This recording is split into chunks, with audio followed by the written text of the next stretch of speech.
लक्ष्मी पूजा समृद्धिकी देवी र वैष्णव धर्मको सर्वोच्च देवी। यो अवसर अनन्त परम्परा र विक्रम सम्वत अनुसार आश्विन वा कार्तिकको अमावस्या यानि नयाँ चन्द्रमामा नेपाल र भारतका अधिकांश भागहरूमा दीपावली यानि तिहारको तेस्रो दिनमा मनाइन्छ। यस अवसरमा देवी लक्ष्मी आफ्ना भक्तहरूलाई भेट्न आउँछिन् र उनीहरूलाई सौभाग्य र आशीर्वाद दिन्छिन् भन्ने विश्वास गरिन्छ। देवीको स्वागत गर्न भक्तहरूले आफ्नो घर सफा गर्छन्, फूल र बत्तीहरूले आफ्नो घर सजाउँछन् र प्रसादको रूपमा मिठाई र स्वादिष्ट परिकारहरू तयार गर्छन्। भक्तहरूले विश्वास गर्छन् कि देवी आफ्नो भ्रमणको समयमा जति खुसी हुन्छन् त्यति नै उनले परिवारलाई स्वास्थ्य र धनको आशीर्वाद दिन्छन्। नमस्कार, तपाईहरूलाई हाम्रो च्यानलमा स्वागत छ।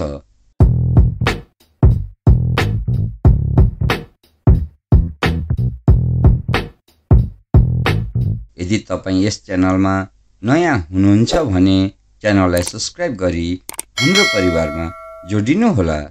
लक्ष्मी पूजा तिहारको एक भागको रूपमा मनाइन्छ, जुन दशैँपछि नेपालको दोस्रो राष्ट्रिय पर्व हो र त्यसपछि छठ मनाइन्छ।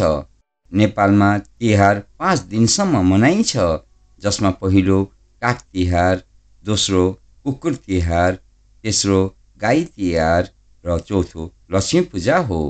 हिन्दूहरूले महापूजा यानि आत्मपूजा, गोरु तिहार, गोवर्धन पूजा गर्दै अन्त्यमा पाँचौं पूजाको रूपमा भाइ पूजा यानि भाइ टिका गर्छन्। नेपालमा लक्ष्मी पूजामा मानिसहरूले सौभाग्य, समृद्धि, धन प्रतीकको रूपमा सुन र चाँदीका बहुमूल्य रत्न, तामा, पित्तल र काँसका नयाँ भाँडाकुँडाहरू किन्छन्। त्यसपछि ती सामानहरू लक्ष्मीको पूजा गर्न प्रयोग गरिन्छ। नेपालीहरूले यो पूजा पवित्र पानी, गाईको गोबर र रातो माटोले शुद्ध पारिएको ठाउँमा गर्छन्। यस साँझ दियो, मैनबत्ती र बत्तीले सम्पूर्ण घर झिलिमिली बनाइन्छ। लक्ष्मी पूजाको साँझदेखि नै सबै साथीहरूसँग भेला भएर देउसी भैलो खेलिन्छ। लक्ष्मी पूजा कसरी गरिन्छ त? पूजाको सुरुवातमा हिन्दूहरूले पूजा गरिने ठाउँमा सफा र शुद्ध पार्न महत्त्वपूर्ण मान्दछन् र यस दिन पुरै घर सफा गरिन्छ। रातो माटो र गोबर मिसाएर पूजा गर्ने स्थानमा लिपेपछि यसमा धूपको धुवाँले वातावरण शुद्ध गरी पूजा गर्ने स्थानलाई चोखो बनाइन्छ। देवी लक्ष्मीलाई स्वागत गर्न ढोकामा विभिन्न रङहरूले रङ्गोली बनाइन्छ र उक्त रङ्गोलीबाट आफ्नो पूजा स्थानसम्म रातो माटोले लिपेर त्यस लिपिएको ठाउँमा लक्ष्मीको पाइला बनाई घरभित्र लगिन्छ, जसको कारण हो कि लक्ष्मी घरभित्र आउन्। आफ्नो देवी राख्ने स्थानलाई केही अग्लो बनाई नयाँ कपडाको टुक्रा राखेर बीचमा मुठीभर अन्न राखिन्छ र त्यसमाथि सुन, चाँदी वा तामाले बनेको कलश राखिन्छ। त्यसपछि कलशको 3/4 भाग पानीले भरिन्छ र सुपारी, फूल, सिक्का आदि कलशमा राखिन्छ। 5 प्रकारका पातहरू कलशमा राखिन्छ। त्यसपछि कलशको माथि नरिवल राखिन्छ। त्यसकै छेउमा तामाको खड्कुलो राखी चामलको दानाले भरिएको थाल वा नाग्लो राख्ने गरिन्छ। चामलको दानामाथि बेसारको धुलोले कमल कोरिन्छ र देवी लक्ष्मीको मूर्ति राखिन्छ। यसको वरिपरि सिक्का पैसा र कागजको पैसा राखिन्छ। कलशको अगाडि गणेशको मूर्ति राखिन्छ, जुन दक्षिण पश्चिम दिशातिर फर्केर दायाँतिर हुन्छ। पूजाको लागि बनाइएको विशेष रूपमा मिसाइएको तेलहरू प्रयोग गरिन्छ। यस उद्देश्यका लागि 5 वटा बत्तीहरू राख्ने पञ्चमुखी दियो बालिन्छ। त्यसपछि गणेशको अगाडि एउटा विशेष दियो बालिन्छ। पूजा देवी लक्ष्मीलाई बेसार, कुमकुम र फूलहरू पानीमा चढाइन्छ। नदी देवी सरस्वतीलाई त्यो पानीको अंश बन्न आह्वान गरिन्छ। लक्ष्मीलाई सम्बोधन गरिएको वैदिक मन्त्र, भजन र प्रार्थनाहरू पढेर पूजा गरिन्छ र आह्वान गरिन्छ। उनको मूर्तिलाई थालमा राखिन्छ र पञ्चामृत यानि दही, दुध, घिउ वा स्पष्ट मक्खन, मह र चिनीको मिश्रणले स्नान गराइन्छ। त्यसपछि सुनको गहना वा मोती भएको पानीले स्नान गराइन्छ। देवीको मूर्तिलाई सफा गरिन्छ र फिर्ता राखिन्छ। त्यसपछि लक्ष्मीको अगाडि विशेष बत्ती बालिन्छ। देवी लक्ष्मीलाई चन्दनको लेप, केशरको लेप, कपासको माला, फुलको माला, अख्तर, बेसार, कुमकुम, अबिर र गुलालको प्रसाद चढाइन्छ। कमल, गाउँ, गुलाब, गोदावरीका फुल र मालाहरू पनि चढाइन्छ। अनि देवीको लागि धूप बत्ती गरिएपछि मिठाई, नरिवल, फलफुल आदि प्रसाद चढाइन्छ। मूर्तिको नजिकै फुरेको चामल र बतासा राखिन्छ। फुरेको चामल, बतासा, धनियाँको बिउ र जिरा देवीको मूर्तिमा चढाइन्छ। गाउँघरहरूमा माना भनेर चिनिने धान नाप्ने भाँडोलाई भर्खरै काटिएको धानले भरिन्छ। धानसँगै चामल र दाल पनि राखिन्छ। मन महालक्ष्मीको प्रतीक हो। फलफुल, नरिवल, केरा, अमला, दही, बेसार, फुल, धूप आदि चढाएर देवीको पूजा गरिन्छ। पूजा गर्दा ओडिया ग्रन्थ लक्ष्मी पुराण पढ्ने चलन छ। त्यसपछि आफ्नो बहुमूल्य सामान राख्ने तिजोरीमा स्वस्तिक चिन्ह बनाइन्छ, किनकि यसलाई कुबेरको प्रतीकको रूपमा मानिन्छ। अनुष्ठानको अन्त्यतिर आरती गरिन्छ, जुन लक्ष्मीलाई समर्पित हुन्छ। आरती सानो घन्टीसँगै बजाइन्छ र शान्त र उदान्त वातावरणमा गरिन्छ। देवीलाई प्रार्थना गर्ने मानकीकृत अनुष्ठानको बारेमा कुनै सहमति नभए पनि भारतीय उपमहाद्वीपका साथै दक्षिण पूर्वी एसियाका क्षेत्रहरूमा पूजाका भिन्नताहरू अवस्थित छन्। यद्यपि पूजाका लगभग सबै रूपहरूमा एक केन्द्रीय घटक दर्शनको प्रक्रिया हो। देवताको छवि र भक्तबीच स्नेहपूर्ण नजरको आदान प्रदान मार्फत भक्तिको एक रूप दुई बीचको सम्बन्ध सुरु हुन्छ। पूजाका अन्य विभिन्न भागहरू भक्तद्वारा देवीलाई दिइने भेटीको रूपमा आउँछन्। दिव्य सम्पर्कद्वारा प्रसाद पवित्र पार्छन्।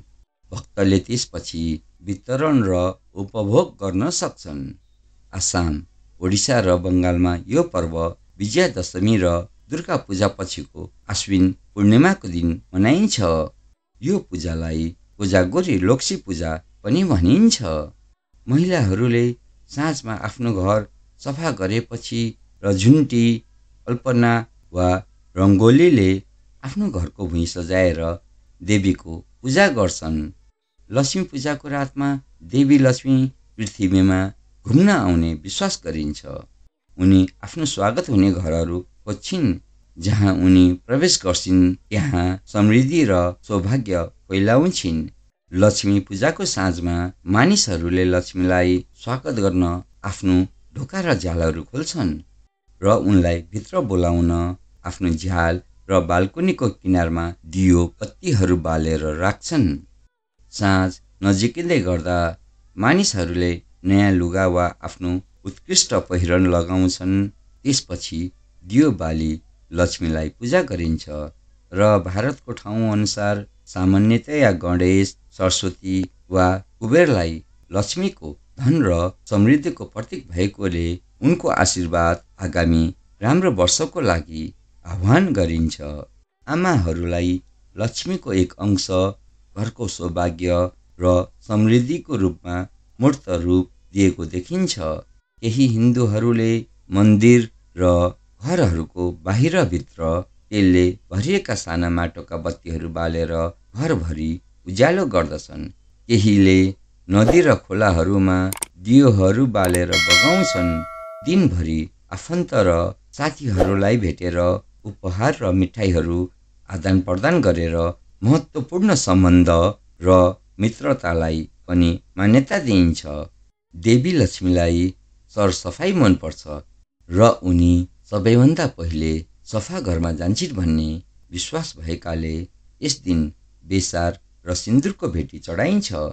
लक्ष्मी पूजामा 5 देवताहरूको संयुक्त पूजा हुन्छ। प्रत्येक शुभ कार्यको सुरुमा गणेशलाई विघ्नेश्वरको रूपमा पूजा गरिन्छ। देवी लक्ष्मीलाई 3 रूपहरूमा पूजा गरिन्छ।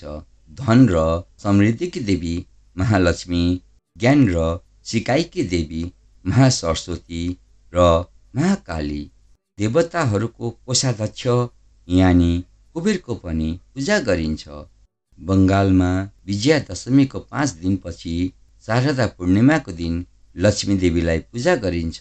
यसलाई बङ्गालीमा कोजागोरी लोक्सी पूजा भनिन्छ। यस दिन सामान्यतया रातमा देवीको पूजा गरिन्छ। उनलाई केराको रुखको रूपमा भाँडाकुँडाको डिजाइन गरिएको माटोको आवरणको रूपमा 5 वटा ढोल भएको सानो ढुङ्गाको साथमा पनि पूजा गरिन्छ। दीपावलीको पूर्व सन्ध्यामा पनि उनको पूजा गरिन्छ, जसलाई सामान्यतया दीपान्विता लोक्खी पूजा वा लक्ष्मी विद्या भनेर चिनिन्छ। भाद्र महिनामा बिहिबार पनि देवीको पूजा गरिन्छ। यो पूजा पौष महिनामा पनि गरिन्छ। ओडिसामा लक्ष्मी पूजा 11 दिनसम्म चल्ने उत्सव हो, जहाँ लक्ष्मीको रूपमा गजलक्ष्मीको पूजा गरिन्छ। गजलक्ष्मी पूजाको उत्पत्ति कुमार पूर्णिमाबाट भएको हो, जुन यस दिन पनि मनाइन्छ। आश्विन महिनाको अन्तिम दिन, जुन ओडिया पात्रो अनुसार कार्तिक महिनाको सुरुवात हो। कुमार पूर्णिमा प्राय सबै अविवाहित केटीहरूलाई समर्पित हुन्छ। आसाममा विजयादशमीको 5 दिनपछि लक्ष्मी पूजा मनाइन्छ। प्रसादमा सामान्यतया मिठाई, मुग, चना र फलफुल समावेश हुन्छन्। तपाईलाई माथिको जानकारी कस्तो लाग्यो? यस भिडियोमा यही कमी भएको तपाईलाई महसुस भएमा तल कमेन्ट गर्नुहोला र अहिलेसम्म पनि तपाईले यो च्यानललाई सब्स्क्राइब गर्नुभएको छैन भने च्यानललाई सब्स्क्राइब गरी हाम्रो परिवारमा जोडिनुहोला र भिडियो मन परेमा भिडियोलाई लाइक गरी हाम्रो हौसला बढाइदिनुहोला। जय शम्भो।